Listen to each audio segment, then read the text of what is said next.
एक सवाल ये करना चाहूँगा क्योंकि कई लोग ये जानना चाह रहे थे और पर्टिकुलरली हमारे दर्शक ये जानना चाह रहे थे कि आपने कई सारे बयान दिए कुछ ऐसे इन्वेस्टिगेटिव केसेस को लेकर, जैसे कि दिशा सालियान से लेकर सुशांत सिंह राजपूत से लेकर पालघर साधुओं के लेकर, बट ऐसा ये सब केसेस एक ऐसे कगार पर आ चुके हैं जो इनकम्प्लीट है। क्या आप इसको रिविजिट करेंगे? कुछ केसेस आपके हाथ में है भी नहीं, वो सीबीआई के पास है, बट क्या आप कुछ आश्वासन देंगे कि आने वाले दिनों में जो पुराने केसेस भीमा कोरेगांव से लेकर कई सारे केसेस जो जिसे रोक दिया गया था, शरद पवार ने भीमा कोरेगांव केस में भी अटकन लगाए, क्या आप आने वाले दिनों में ये कुछ पुराने केसेस जो जनता के लिए इंपॉर्टेंट है इसको रिविजिट करेंगे? देखिए, रिविजिट करने का तो सवाल नहीं होता है क्योंकि इन्वेस्टिगेशन चल रहा है। तो इन्वेस्टिगेशन जब चलता है तो उसमें एज ए मिनिस्टर हमारा कोई रोल नहीं होता है। It is totally separate from the government और it is not expected from the government to interfere. हाँ, जरूर हम लोग सीबीआई को ये निवेदन करेंगे कि उनके पास जो केसेस है उन केसेस को ज्यादा तेजी के साथ उसका इन्वेस्टिगेशन वो करें।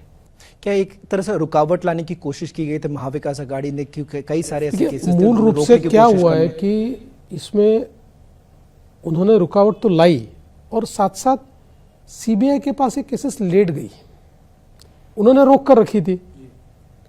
तो जब आप साल भर बाद 1.5 साल बाद सीबीआई को केसेस देते हैं तो क्वालिटी ऑफ एविडेंस इसके ऊपर बड़ा असर होता है। तो आपको बहुत ज्यादा उसमें तफ्तीश करनी पड़ती है, कोशिश करनी पड़ती है, वो चल रहा है। एक सवाल करना चाहूंगा क्योंकि आप बहुत ताल मिला के चलते हैं आरएसएस के साथ। लोकसभा इलेक्शन के बाद ये कहा गया था कि आरएसएस और बीजेपी के बीच में मतभेद है और वो प्रचार नहीं कर रहे थे। इस बार ये कहा जाए 50,000 के ऊपर ऐसे नुक्कड़ सभा हुआ, ऐसा क्या बदलाव लाया गया आरएसएस के रिश्ते के साथ इस वाले इलेक्शन? जैसे मैंने कहा, आरएसएस कभी काम नहीं करता है। आरएसएस में एक विचार परिवार है हमारा।